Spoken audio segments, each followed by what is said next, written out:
What's up, everybody? My name is Isaac Huss, and today I'm going to talk about how you can be more confident in dating. In my last video on YouTube, I discussed how to get over your fear of rejection. And of course, that's really important, but that's really just the start of it. Today, I want to go further and offer you some simple thoughts on how to grow in your self-confidence in basic ways, and ultimately have a firm belief in yourself and what you bring to the table in order to have long-term dating success. So with that in mind, let's get down to business and talk about how you can become more confident in your dating life. Who do you surround yourself with? And maybe more importantly, who should you surround yourself with? Who makes you happy? Who makes you feel good about yourself? Maybe that means they're complimenting you. Maybe it's more subtle ways in the way that you feel after you've spent time with them. You feel edified. You feel happier about yourself and about your life. Identify those people and invest in them. Spend more time with them. Make sure they know that you appreciate them. For me, it's my siblings and my extended family. And right now, in particular, a group of young adults at my church who are particularly invested in the parish. If you can't think of anybody like that, consider going out and trying to find some. Try to join a local Bible study or a small group at the local church. You could try to find a local sports team that you would like to play with, or you could find a meetup group. Google some hobby that you're into, and you'd be surprised how strangers, perfect strangers, can be welcoming and supportive, even if all you have is a shared hobby. And if these new people you encounter aren't welcoming and supportive of who you are, then move on and find someone else. So again, surround yourself with people who care about you and appreciate who you are for who you are. Invest in those people and even consider going out and finding some new friends if need be. Secondly, do the simple things and do them well. One of the things that never fails me is the fact that when I'm doing the simple, basic things in my life intentionally, I generally just feel better about my life and where it's going.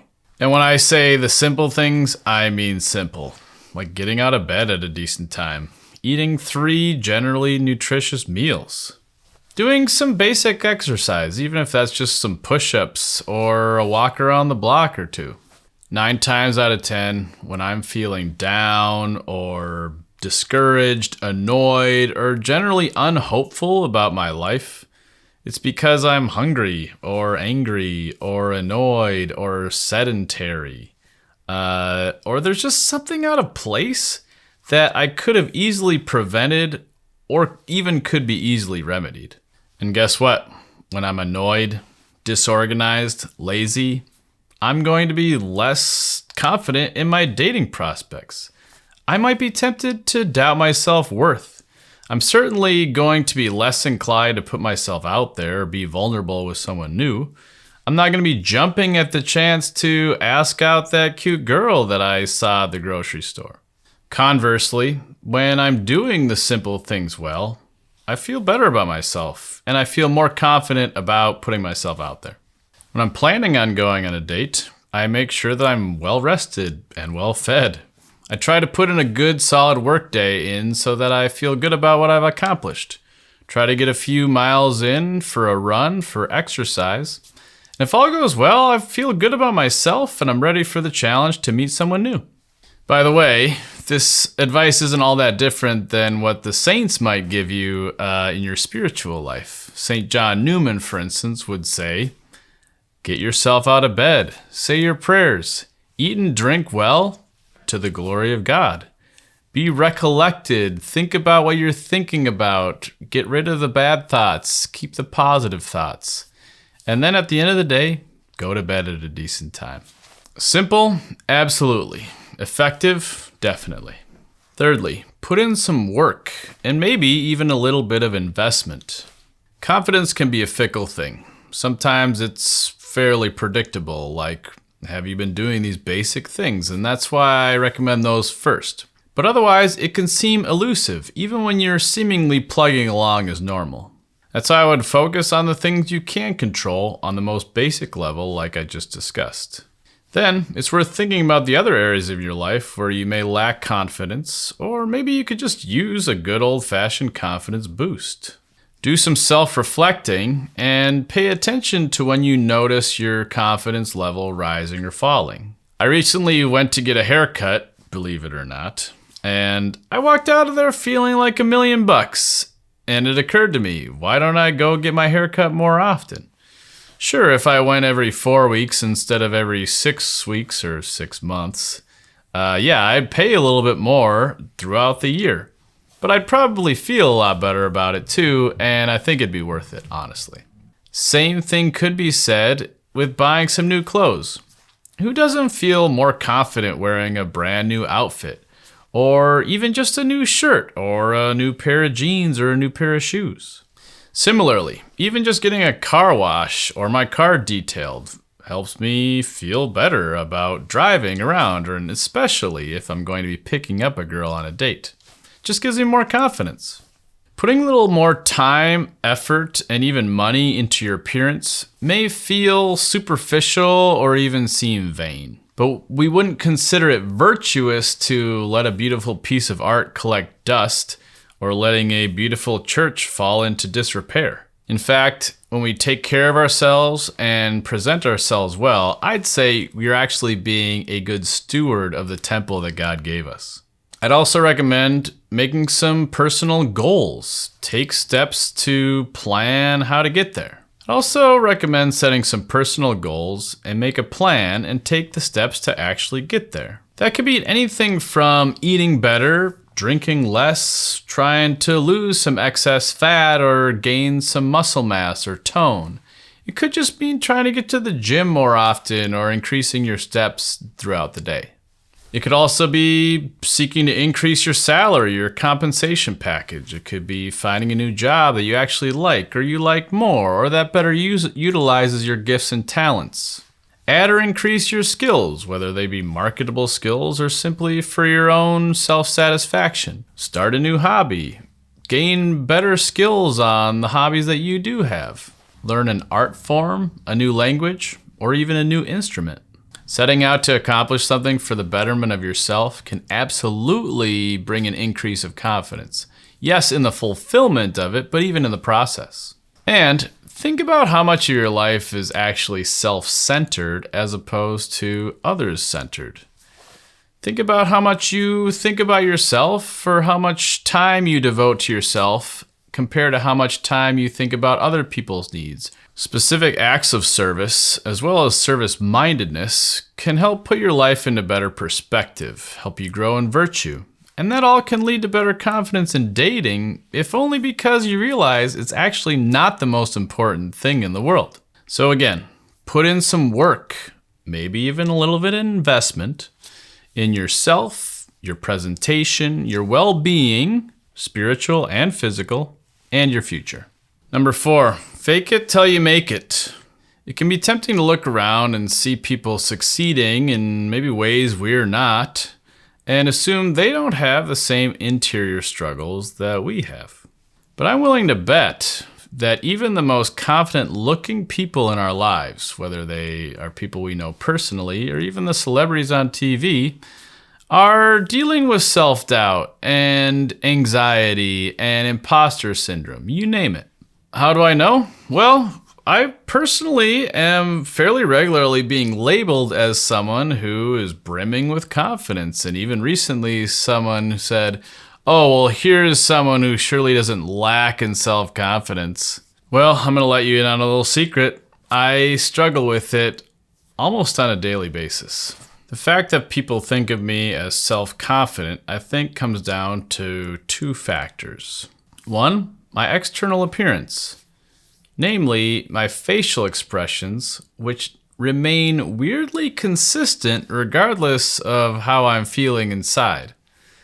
In other words, I tend to always kind of look chill, even if I'm not quite feeling chill on the inside, but people would never know that.